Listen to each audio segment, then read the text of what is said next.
Hi, I'm Andre Bester and you're joining me on This Is What We Were Told. Today I'd like to talk about a shocking discovery that I recently made regarding the biblical reporting of a major event on the Christian calendar, the resurrection of Christ. What made this discovery particularly shocking to me was that I've been studying the Bible for many years without ever picking up that something regarding the resurrection story was off. As a Christian, I read the texts and simply accepted everything I read as consistent and true. So what happened that made me realize that I've been traveling on my spiritual journey wearing blinkers? I recently started reading a book presenting a case for the authenticity of the Bible as the complete and final Word of God. The book is called Evidence That Demands a Verdict and is co-authored by father and son team Josh and Sean McDowell. This is indeed a monumental piece of work, and I'm sure that it inspires trust in many Christians regarding the source of their faith. In my case, however, I've had a very different experience. The more I read, the more the realization dawned on me that I didn't think this book was doing the Bible any favors. Of course, I do not wish to use this talk as a platform to discredit someone else's book. First of all, I believe the book was written with good intentions. And secondly, most of us do not really care about academic arguments. That's why I am not going to blast the book here. However, it was this book that drew my attention for the very first time to the staggering inconsistencies among the four Gospels regarding the resurrection of Christ. I immediately decided to look in greater depth at the resurrection story as reported in the Gospels of Matthew, Mark, Luke, and John, and to compare the different versions with one another. The following discoveries followed in quick succession. Firstly, there are significant inconsistencies amongst the four versions of the resurrection story. Secondly, I've been reading right over these inconsistencies without ever noticing. And thirdly, the inconsistencies are serious enough to render the four versions mutually destructive. Because they are incompatible with one another, it becomes impossible to distinguish between fact and fiction. I'd like to share with you here what I've discovered and then leave it up to you to decide whether you experience these inconsistencies as a showstopper regarding the credibility of the resurrection story. For those of you who'd like to refer to the actual biblical texts, as part of this exercise, please see Matthew 27 verse 57 to Matthew 28 verse 15, Mark 15 verse 42 to Mark 16 verse 11, Luke 23 verse 50 to Luke 24 verse 12, and John 19 verse 38 to John 20 verse 18. Okay, let's jump in and see what we find. Who is reporting the resurrection story in the four Gospels? This is not as obvious as you might think. The Gospels are titled the Gospel according to Matthew, the Gospel according to Mark, the Gospel according to Luke, and the Gospel according to John. But ironically, it appears that authorship of the Gospels of Matthew and John can actually not be attributed to people called Matthew and John. Authorship of these two Gospels seem to be shrouded in mystery. Furthermore, all Gospels seem to have been written several decades after the death of Christ. It is unclear why it took the Gospel writers decades before they leapt into action. To add to the mystery, we do not have any original texts of the Gospels. we only have handwritten reproductions, and then handwritten reproductions of handwritten reproductions. This was how writing was copied in ancient times. So we can only hope that reproduction was done accurately. One thing we must clearly understand though, none of the gospel writers were personally present at Jesus' burial or resurrection. If they were, then they clearly neglected to mention each other in their different versions of the resurrection story. And yet, each one of them deliberately chose to use a style of narrative that effectively inserted them into the story, as though they were witnesses to each and every event and spoken word, even quoting the characters as if verbatim. How perfectly presumptuous. Let's look at the recovery of Jesus' body after his crucifixion and death. Matthew says that Joseph of Arimathea came to Pilate in the evening and begged the body of Jesus. Pilate commanded that the body be delivered into Joseph's possession. Joseph took the body and wrapped it in a clean linen cloth. Unlike Mark and Luke, Matthew does not specify from where Jesus' body was taken. Joseph laid Jesus' body in his own new tomb, rolled a great stone to the door of the tomb, and departed. Mark says that Joseph of Arimathea boldly came to Pilate in the evening and craved the body of Jesus. Pilate first inquired from a centurion whether Jesus was already dead. When the centurion confirmed Jesus' passing, Pilate gave the body to Joseph. Unlike Matthew, Mark says that Joseph took the body down, supposedly from the cross. He then wrapped him in fine linen, laid him in a rock tomb, and rolled a great stone to the door of the tomb. Luke says that Joseph of Arimathea came to Pilate and begged the body of Jesus. Luke does not specify what Pilate's response was, but supposedly Pilate gave permission. Like Mark, Luke also says that Joseph took Jesus' body down, again supposedly from the cross. He then wrapped him in linen and laid him in a rock tomb. John says Joseph of Arimathea besought Pilate that he might take away Jesus' body. It seems likely that Joseph would have approached Pilate covertly. Even though he was a Jewish counselor, he was also a disciple of Christ, but in secret. His discipleship could place him at odds with the Jewish leaders. Joseph probably did not approach Pilate as boldly as Mark has us believe.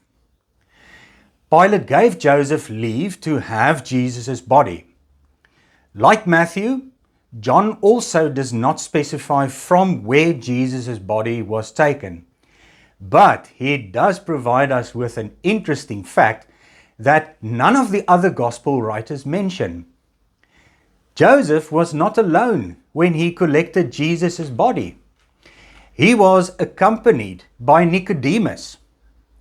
Not only that, they both took Jesus' body and wrapped it in linen clothes together with spices that Nicodemus had brought. Quite a big departure from the versions by Matthew, Mark, and Luke. Thereafter, they laid him in a garden tomb. Let's look at the people in attendance at the tomb during Jesus' burial. Matthew says Mary Magdalene and the other Mary were in attendance at the burial. It is not clear who the other Mary is, but Mark might have a clue for us.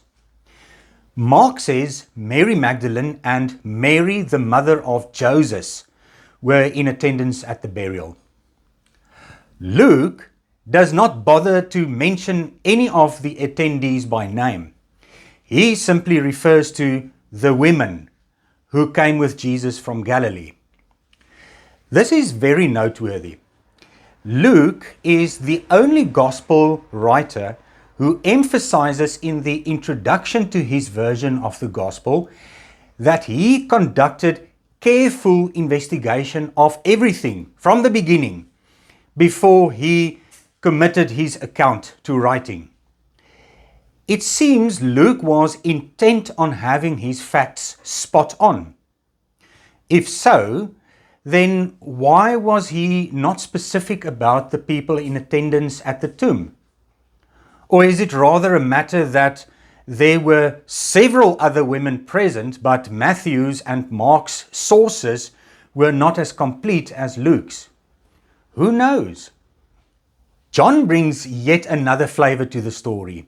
He does not mention attendance of any people other than the two who laid Jesus to rest, Joseph of Arimathea and Nicodemus. In fact, John's version of Jesus' burial has the flavor of a clandestine activity that was carried out by the two men with great care, but also in a rush.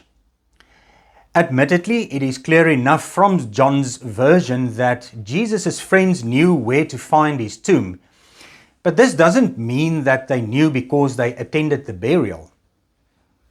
Let's talk about security at the tomb.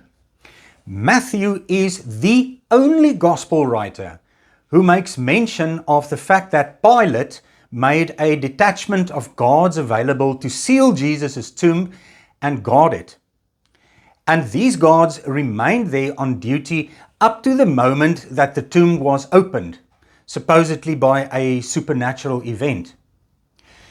As we'll see later on, the detail regarding the posting of the guards plays a pivotal role in the story of Jesus' miraculous resurrection. This is a narrative one expects to find in all four the Gospels.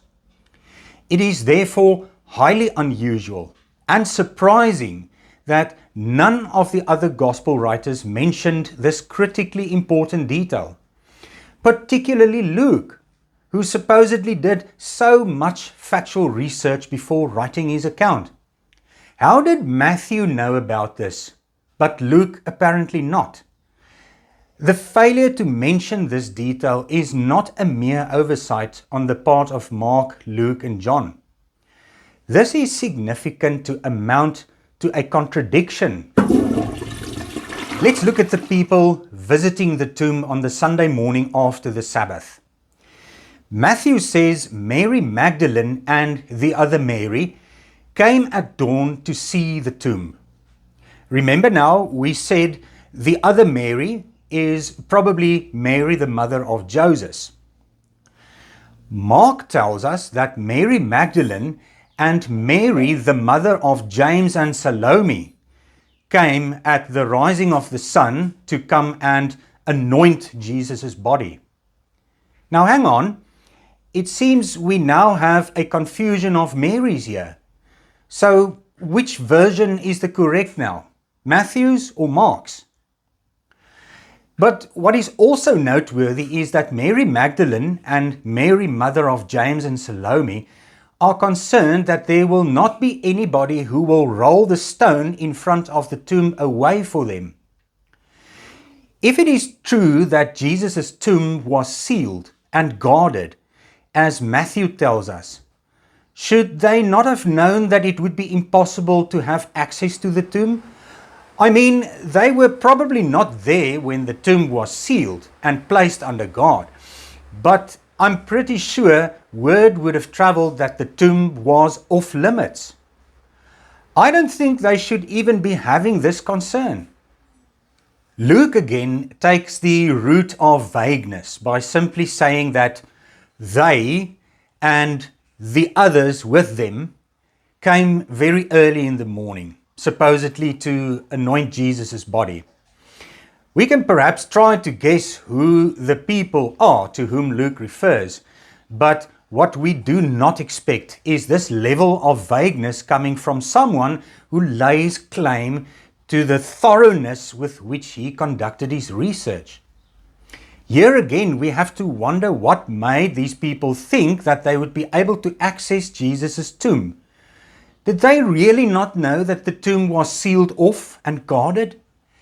There was no way that anyone was getting access to Jesus' body. John is very specific in the detail he provides. He says Mary Magdalene came to the tomb early, when it was still dark. A little bit different than dawn, I'd say. And also, just Mary Magdalene. No other visitors like the other gospel writers mentioned. John doesn't say why Mary Magdalene came to the tomb. But one has to ask the question, what was a young woman doing alone in the dark of night at a tomb?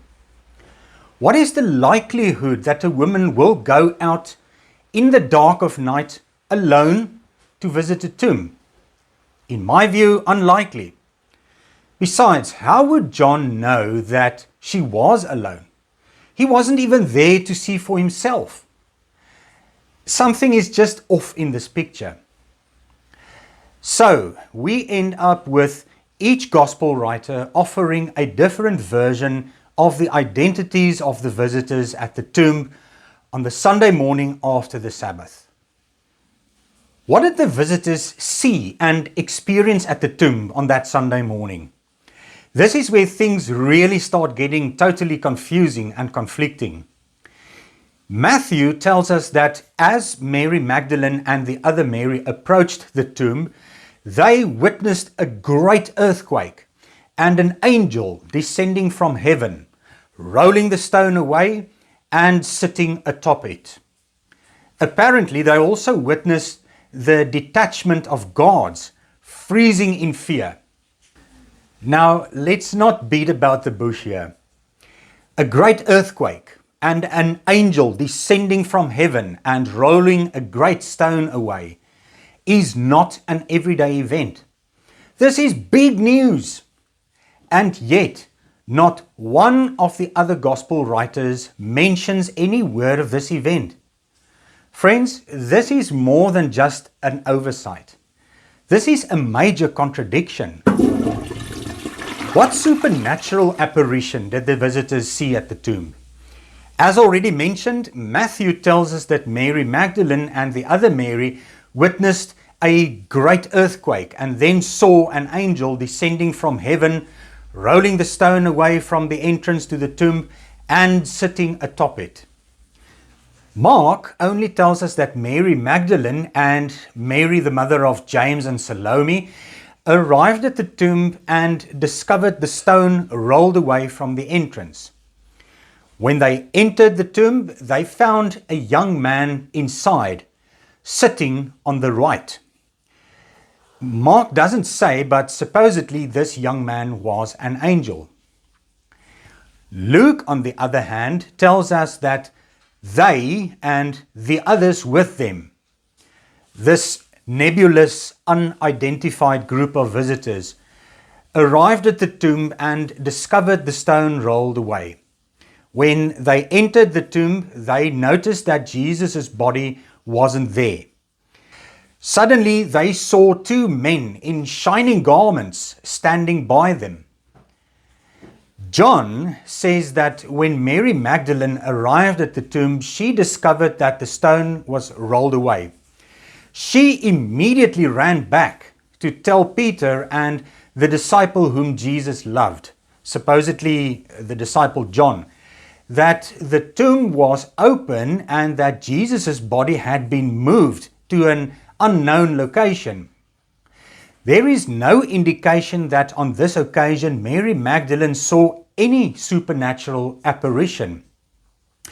As we'll see in a moment, Mary Magdalene returned to the tomb a second time, and only then did she see a supernatural apparition.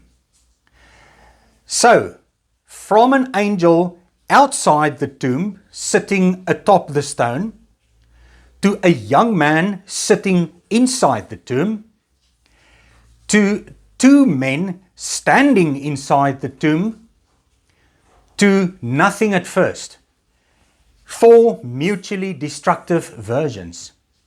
The only common denominator in these 4 versions is Mary Magdalene.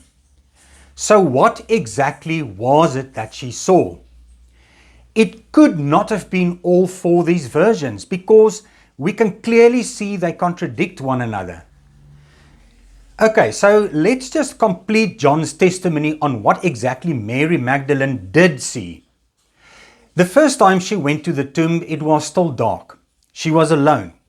She arrived at the tomb and saw that the stone was rolled away. John mentions nothing about Mary entering the tomb. In fact, she ran away and came across Peter and another disciple. John describes this other disciple as the disciple whom Jesus loved.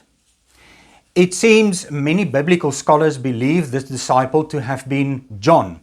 So for the sake of convenience, I'll call him by the name John. So Mary told Peter and John that Jesus' body was taken to an unknown location.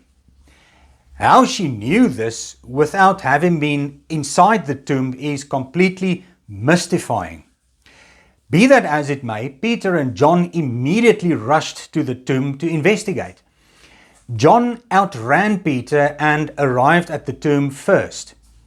He didn't enter, but saw the linen clothing lying about. Peter arrived and entered the tomb and found the linen clothing. Nothing else. Peter and John then left and went home. Meanwhile, Mary Magdalene apparently returned to the tomb. After Peter and John had left, she remained behind, alone and weeping. She stooped and went inside the tomb, and there she discovered 2 angels sitting where Jesus had lain, one at the head and one at the feet of where Jesus had lain. So let's quickly recap.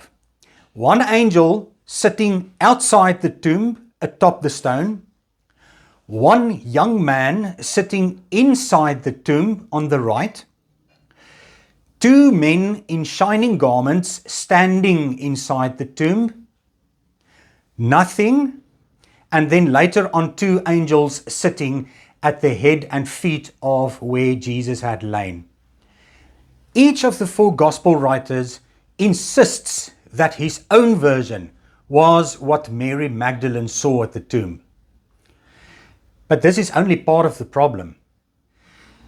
Let's consider the words that the apparition spoke to the visitors at the tomb.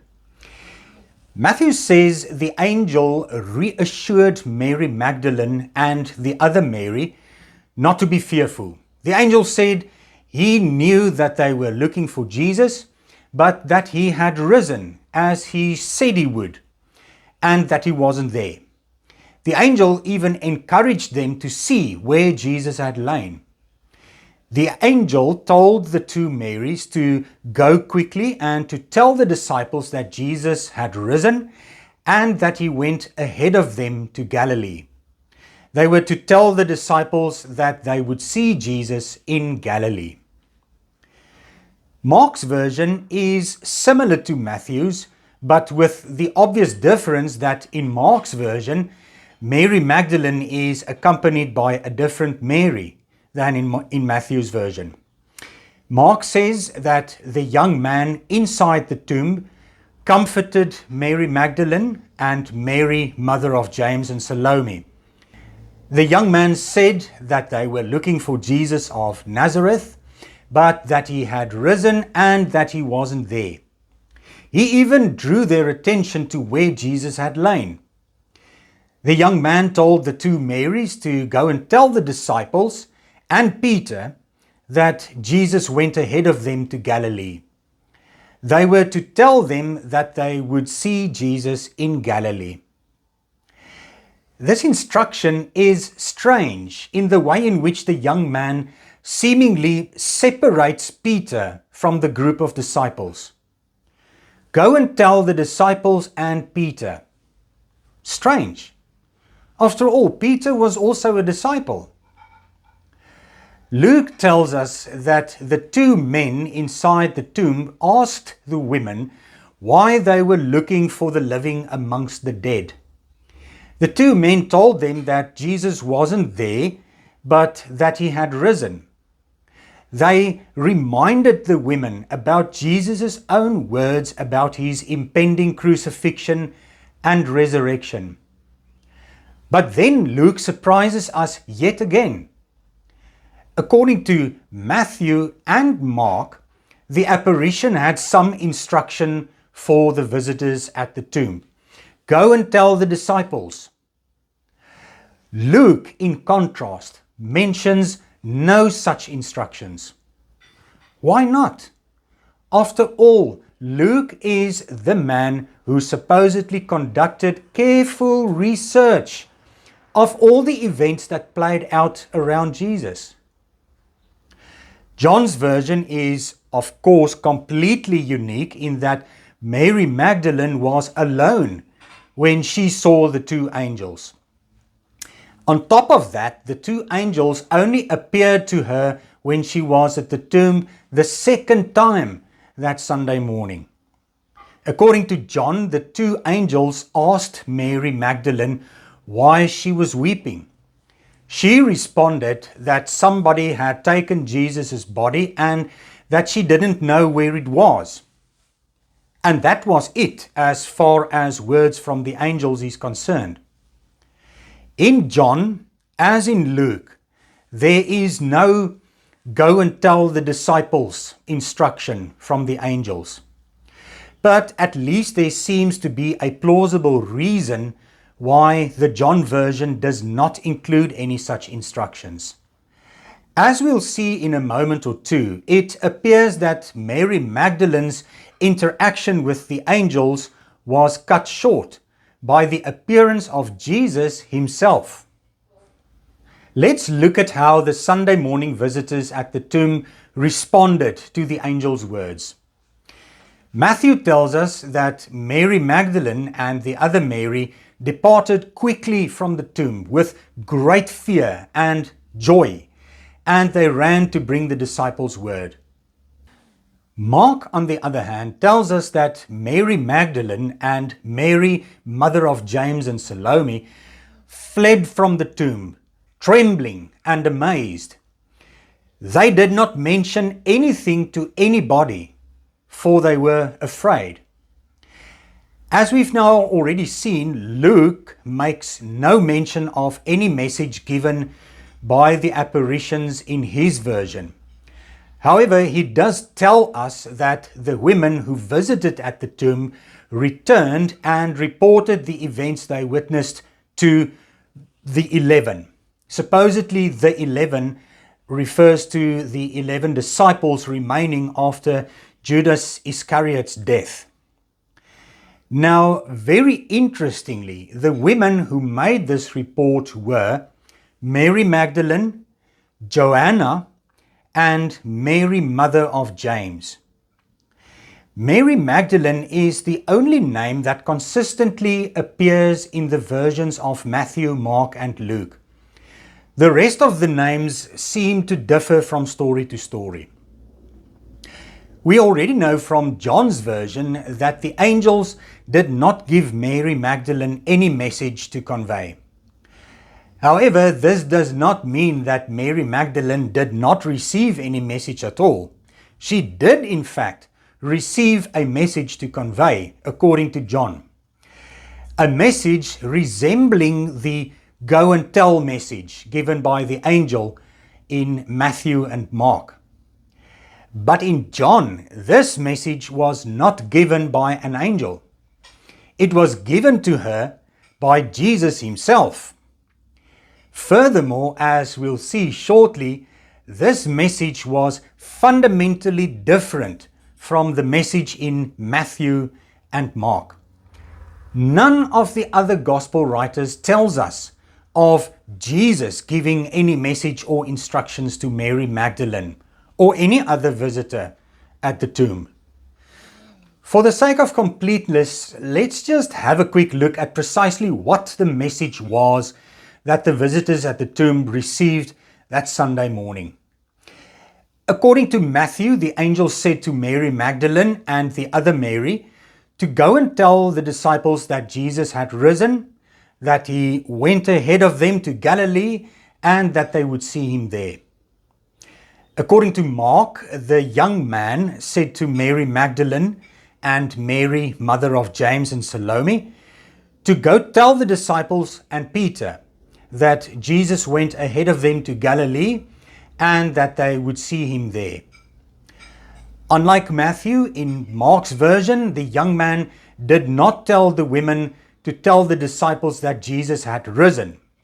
But this is forgivable. After all, it's implied that Jesus had risen. Luke does not record any message being entrusted to the women at the tomb. John also does not record the angels entrusting any message to Mary Magdalene. However, he tells us that Jesus appeared to Mary Magdalene, and Jesus told her to go and tell his brethren that he was ascending to his Father and his God, and to their Father and their God. Also a go and tell type of message. But not only does this message come from a different source, it also is fundamentally different in content. Let's consider Jesus' appearance at the tomb. Matthew says that while Mary Magdalene and the other Mary were on their way to tell the disciples what they saw at the tomb, Jesus met with them. Jesus greeted them. They recognized him. They held him by his feet and they worshipped him. Mark says that Jesus appeared to Mary Magdalene first, but he doesn't say exactly when or where this happened. It seems as though this would have happened before the disciples were informed that Jesus had risen. Furthermore, it sees that this first appearance was to Mary Magdalene alone. Mark does not say how Mary Magdalene responded to Jesus' appearance. Luke mentions no appearance by Jesus. Again, this is highly unusual, given that Luke supposedly conducted careful research to document the gospel. It is surprising that he apparently did not come across any reports of appearances by Jesus. John's report is, in my view, the most confusing of all. John says Mary Magdalene is standing inside the tomb weeping. She tells the two angels inside the tomb that she's weeping because Jesus' body had been taken and she doesn't know where to. The next moment, Jesus appears behind her. She turns around and sees him, but she doesn't recognize him. In fact, she supposes him to be the gardener of the garden in which the tomb is located. Jesus asks her why she's weeping. She responds by saying that if it was he who took away Jesus' body, he should tell her where to, so that she could go and take it away. Jesus then calls out her name, and it is only then that she recognizes him. How strange that Mary Magdalene does not recognize Jesus, not even when he spoke to her for the first time. Even more strange is what comes next. Jesus warns Mary Magdalene not to touch him because he did not yet ascend to his Father. How interesting. One gospel writer says that Jesus willingly accepted the touch of Mary Magdalene and the other Mary, and the other gospel says that Jesus warned Mary Magdalene not to touch him. Let's look at the reports the visitors at the tomb made about what they saw and heard at the tomb. Matthew says that Mary Magdalene and the other Mary reported to the disciples what they saw and heard. Matthew does not say how the disciples responded to this report. Mark says that Mary Magdalene and Mary, mother of James and Salome, did not report to anybody out of fear. But strangely, just 2 verses later, the same Mark states that Mary Magdalene did report to them, supposedly the disciples, that she had been with Jesus. The disciples did not believe her report. Luke simply says that the women reported to the 11, supposedly the remaining disciples, and to all the rest.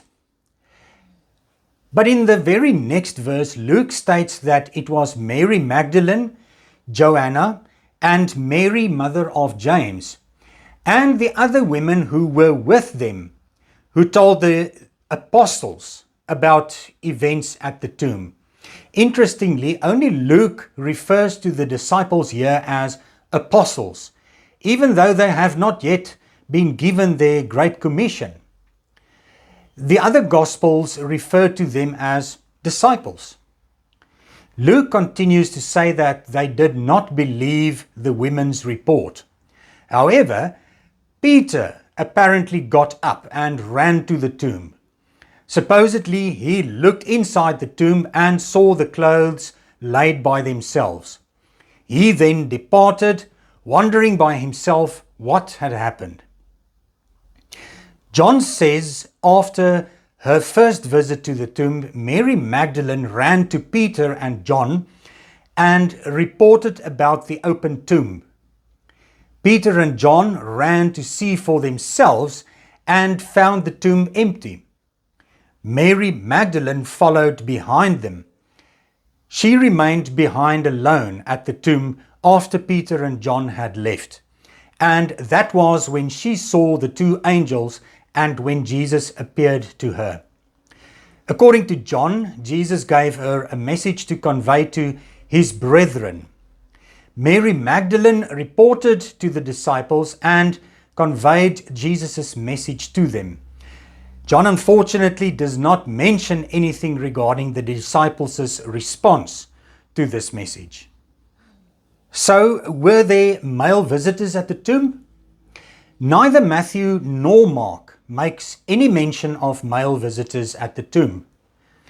Luke makes mention only of Peter, who visited the tomb after Mary Magdalene and her companions had reported to them about what they saw and heard at the tomb. John states that Peter and John came running to the tomb after Mary Magdalene had reported to them that the tomb was open. So why doesn't Matthew or Mark make any mention of any male visitors at the tomb? Is this an oversight, or is there something more to this?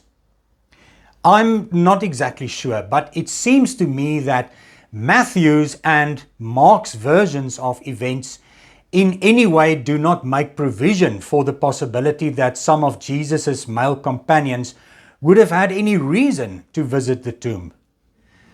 Were there any further noteworthy events? Oh, yes, indeed. This is where one of the major discrepancies pops out from the different resurrection versions. Matthew is the only gospel writer who has a contribution regarding the posting of a detachment of guards at Jesus' tomb and regarding what eventually happened with this detachment of guards.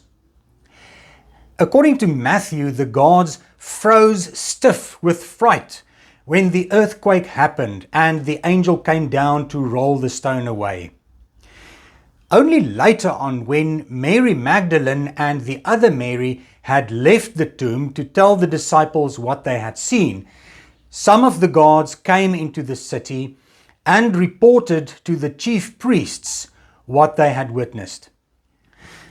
Amazingly, instead of acknowledging that a truly supernatural event occurred in their midst, and that this conclusively proved Jesus to be the real deal, the chief priests and elders elect to concoct a lie.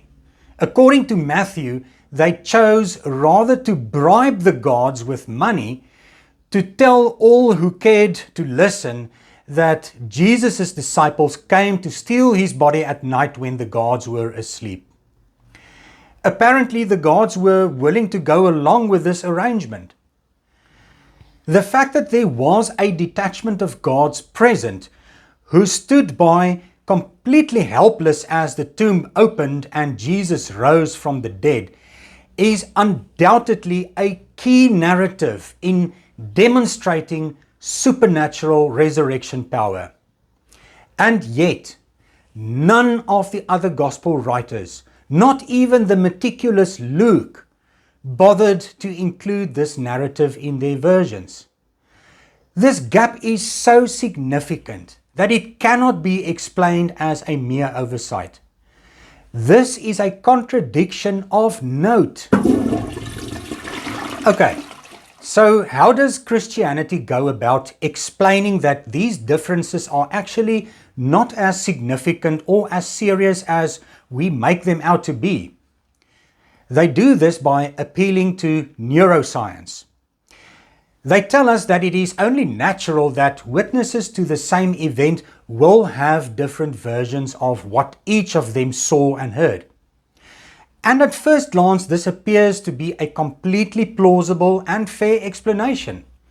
After all, it is indeed true that people will not have exactly the same recollection of events to which they have been witness.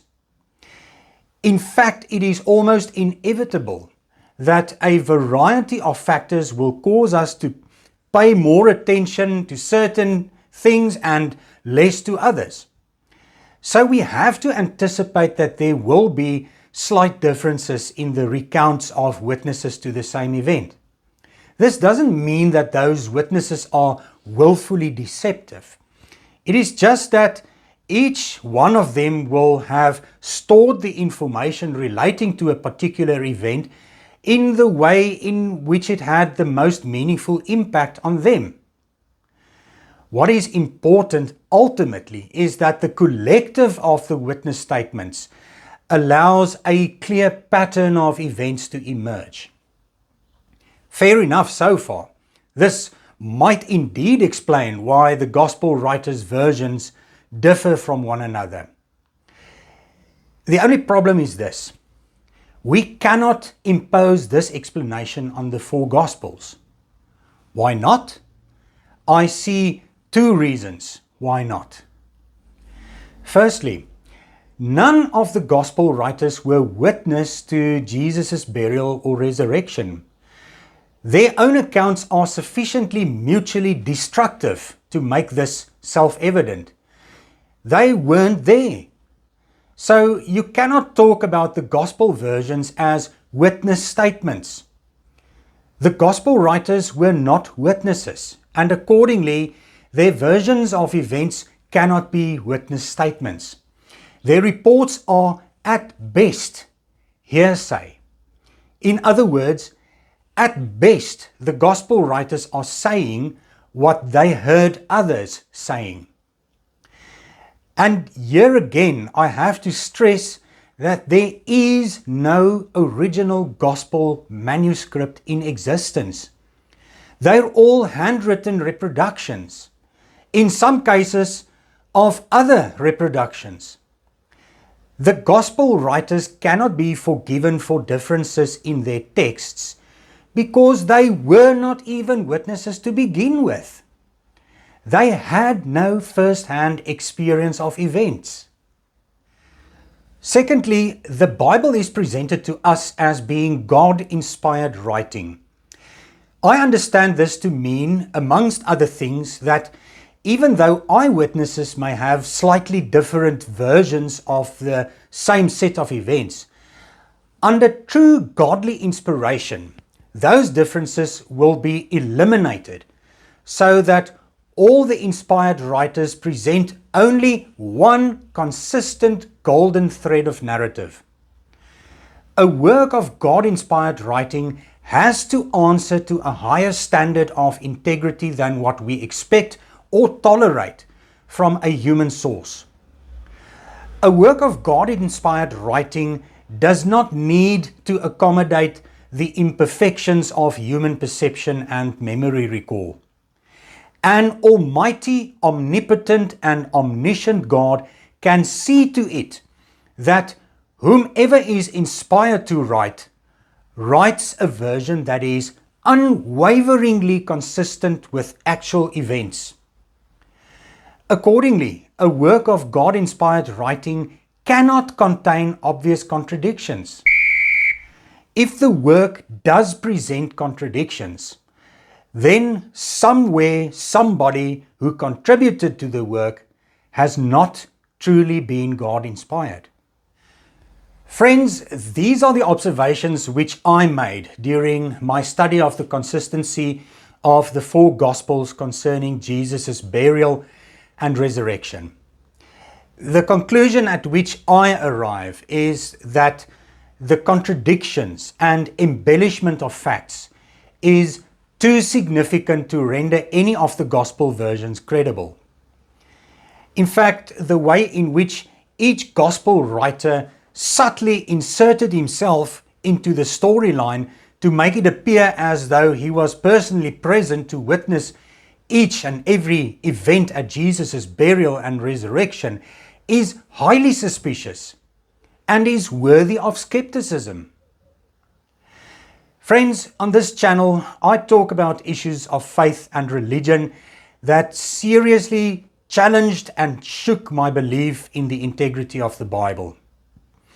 In 2020, I published a book on my spiritual journey called This Is What We Were Told. My book is aimed at challenging people to dare to look beyond the limitations of religious belief and to take in the bigger picture of the wonder of life. I provide some food for thought for others who might be finding themselves in a spiritual dead end and who are searching for a more meaningful understanding to the world in which we live. On this channel, I'm giving viewers a taste of the topics I cover in my book. On this channel and through my book, I aim to really awaken people to the glorious wonder of life that is constantly playing out all around us, just beyond the boundaries of faith. If you're interested in a copy of my book, please mail me at the address on the screen and I'll be in touch. Have a lovely day.